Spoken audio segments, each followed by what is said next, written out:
자, 오늘 오전 권성동 의원께서는 이런 얘기를 하시더라고요. 혹시 뉴스를 보셨는지 모르겠는데 한동훈 대표 문제 해결을 하려는 의지 혹은 해결 능력이 있냐. 아니 공개적으로 이렇게 욕을 하는 것은 자신이 없기 때문에 이렇게 하는 것이 아니냐. 그래서 공개적으로 이렇게 뭔가를 요구하고 회동에 참여하는 거 굉장히 좀 아니었다라는 비판을 하셨고요. 또 김종혁 최고위원은 저희 뉴스엔진에 나오셔서 그렇게 얘기를 하시더라고요. 그동안 공식적으로 비공식적으로 이러한 요청들 왜 안 했겠습니까? 충분히 했습니다. 그런데 개선되지 않았기 때문에 우리가 어쩔 수 없다 하고 이제 최후의 보류로 공개적으로 한 것이다. 이렇게 얘기를 하시더라고요. 그래서 한동훈 대표가 김여사와 관련돼서 그 대통령실에 공개적으로 요구한 3가지가 있죠. 인적 쇄신하세요. 활동 자제해 주세요. 또 의혹 해명을 위한 노력과 협치해 주세요라고 했는데 공개적으로 요구한 이 사실 일리 있다. 혹은 이거는 좀 무능했다. 여러분의 의견 궁금합니다. 자, 먼저 우리 장예찬 전 최고위원 어떻게 생각하세요? 저부터 이야기할까요? 좋습니다. 저는 당연히 대통령에 대한 기본적인 예의를 지키지 않은 거라고 생각을 하고 예의를 지키지 않았다. 이를 해결하려는 의지보다는 네. 내가 이 말을 하고 있다. 내가 지금 이런 요구를 했다라는 네. 걸 언론에 보여주기 위한 일종의 한동훈식 언론 플레이라고 네. 생각을 합니다. 이게 사실은 검찰에서 많이 쓰는 언론 플레이 기법인데요. 변호사님도 잘 아시겠지만 네. 피의 사실 흘려놓고 피의자 압박하고 근데 그거는 검찰일 때 수사를 할 때 절대적 갑의 위치일 때 쓰는 거고 네. 정치는 사람과 사람이 다 복잡하게 얽히고 설켜서 하는 거니까 아다르고 어다른 거 하나 때문에 될 일이 안 되기도 하고 안 될 일이 되기도 하거든요. 네. 더군다나 집권 여당의 대표와 대통령의 관계에서는 네. 이런 내밀한 문제는 매우 민감하고 조심스럽게 다뤄야 합니다. 네. 그리고 김종혁 최고위원 이야기처럼 어느 정도로 비공개로 요구를 했는지는 몰라도 네. 설령 본인이 원하는 게 100% 수용이 안 돼도 하나씩 단계적으로 풀어나가기 위한 노력을 해야 되고 네. 이렇게 갈등이 밖으로 노출되면요. 누구 잘잘못을 떠나서 네. 보수 지지층의 정서는 그냥 짜증나고 피곤하다가 되어버려요. 집안 싸움 하는 거 더 보기 싫다. 이게 전반적인 정서기 때문에 네. 여론조사 응답도 낮아지고 뭐 지지율이 국정 지지율도 떨어지지만 한동훈 대표 지지율도 계속 하락세고 네. 다 안 좋잖아요. 그러니까 이 집안 싸움은 최대한 소리 소문 없이 조용히 해결해 나가고 밖으로는 좀 다른 이슈, 민주당과의 전선을 뚜렷이 하거나 네. 민생이나 정책 관련된 이슈를 주도해야 되는데 여기서 성과를 별로 못 내니까 네. 지금 관심을 끌 수 있는 유일한 카드가 이제 대통령과의 갈등이나 김건희 여사 공격이라서 이거에 좀 중독된 게 아닌가. 네. 근데 이거 말고 다른 걸로 성과를 좀 내야 된다. 그래야 오히려 용산에다 대고 네. 내가 이렇게 성과를 많이 냈으니 김건희 여사 관련해서건 뭐 관련해서건 내 말도 좀 들어달라라고 네. 발언권에 오히려 힘이 실리는데 지금 뭐 제가 이제 용산 입장을 대변할 수 없지만 네. 제가 봤을 때는 아니 당대표 되고 한 건 아무것도 없고 왜 대통령실한테만 자꾸 난리야 라는 또 심리가 있을 수 있거든요. 네. 근데 그거 말고도 여당 대표가 할 수 있는 일이 얼마나 많은데 네. 이렇게 김건희 여사 문제에만 천착하는 게 과연 정답일까 싶은 생각이 저는 좀 듭니다. 그러니까 좀 3가지를 말씀하신 것 같아요. 첫 번째는 이제 검찰 수사 때 혹은 언론을 상대하는 거에서 좀 진일보하지 못했다. 그러니까 그것을 대통령실을 대변하는 행위를 똑같이 했다라는 문제점. 그래서 두 번째는 당 대표로서 할 수 있는 많은 일들이 있는데 그것이 아니라 김건희 여사에만 좀 집중을 하고 있다라는 얘기하셨고, 그다음 3번째는 집안 싸움은 좀 집안에서 조용히 해결했으면 좋겠다 이런 얘기를 하셨습니다. 또 어떻게 보시는지 궁금합니다. 제 말씀을 들으면서 네. 뜬금없이 아리스토텔레스가 생각이 났어요. 아리스토텔레스? 네. 그 아리스토텔레스가 무슨 말을 했냐면 네. 현상은 복잡하지만 네. 본질은 단순하다. 이런 얘기를 했어요. 좀 풀어서 해석을 해 주실까요? 예, 지금 사실은 이제 용산하고 정부 여당하고 네. 뭐 이렇게 계속 파열음이 나는 거는 지금 사실은 정상적인 상황은 아니거든요. 그렇죠.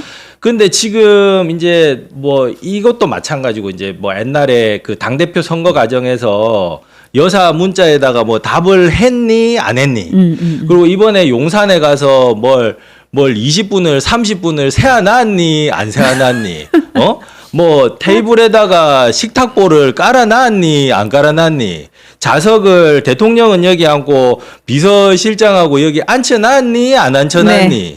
그리고 저거를 미리 대통령실에 미리 공개를 했니 안 했니, 이런 것들은요 어떻게 보면 굉장히 작은 문제들이에요. 트리비얼한 문제들이에요. 네. 이런 얘기들을 하고 있을 정도로 우리나라가 그렇게 한가로운 나라가 아닙니다. 네, 네. 그렇다면은 지금 이제 쟁점 본질로 좀 들어가 보시자고요. 좋습니다.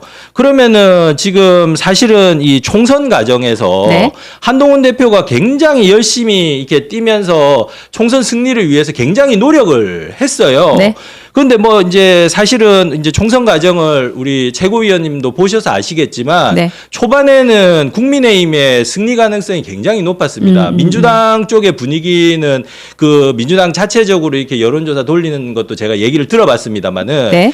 굉장히 분위기가 심각하고 좋지 않다라고 얘기를 했어요. 근데 그런 것들이 우리 VIP께서 한 번씩 어디 뭐 하나로마트 가가지고 뭐 대파 얘기 한번 하고, 그러면 또 찬물 확 끼얹어 주고, 그리고 또 뭐 의료 문제에 대해서 대통령이 담화를 한다고 그래가지고 굉장히 기대를 했는데 역시나 이런 것들로 해서 또 이렇게 되고. 네. 그래서 저는 제 의견은 뭐 각자 의견을 다를 수 있지만 네. 이 총선을 이 지경으로 108석이 된 거는 네. 저는 전적으로 용산의 책임, 좀 더 자세히 말하면은 VIP 부부의 책임이라고 저는 생각을 합니다. 그러니까 총선의 책임은 용산에 좀 어느 네. 정도 있다라는 얘기를 지금 하시는 거죠. 예. 근데 네. 그 과정에서 사실은 또 감정의 어떤 그 한동훈 대표하고 용산하고의 감정의 골도 많이 깊어진 걸로 저는 알고 있어요. 네. 근데 지금 총선을 그렇게 망했으면은 정신을 차려야 될 거 아니에요. 정신을 차려야 되는데 여사가 저 어디 대교 갔습니까? 네, 그 마포대교. 마포대교. 네네. 마포대교에 올라가가지고 그 순시하는 그런 네, 순시하듯이 하는 그런 사진. 네. 이런 사진은 자해적인 어떤 정무적인 사진이라고 보거든요. 그 지지율적인 측면에서는 저는 자해적이라고 봅니다. 네.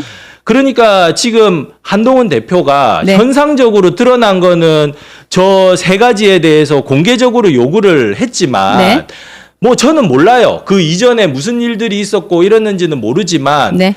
저거를 이제 말하자면 정상적인 어떤 상식적인 사고를 가진 사람이 네. 그리고 우리 동훈이 할 정도로 최측근 중에 최측근 아니었습니까? 네. 그러면은 최측근에 있던 사람이 저 정도 단계까지 올 때는 저거를 과연 한동훈 대표한테 넌 뭐 이런 식으로 이렇게 하는 게 되냐고 블레임을 네. 할 수가 있는 건가? 음. 저는 그런 생각이 들고요. 네. 다시 우리가 돌이켜 보면 네. 사이 좋았을 때, 네. 법무부 장관 할 때, 네. 비대위원장 처음에 들어갈 때 네. 저런 식으로 오픈해가지고 얘기한 적 있어요? 없잖아요. 기억은 나지 않아요. 없는 것 없어요. 같아요. 네. 그러니까 네. 지금 사실은 당대표 선거 과정에서 지금 뭐 우리 유튜브 보고 계신 우리 청취자분들도 다 아시겠지만 네. 뭐 이제 원희룡 지사하고의 뭐 이런 과정이나 이런 것들을 쭉 보면은 네. 용산의 의중이나 이런 것들은 우리가 충분히 추단할 수 있는 상황이었잖아요. 네.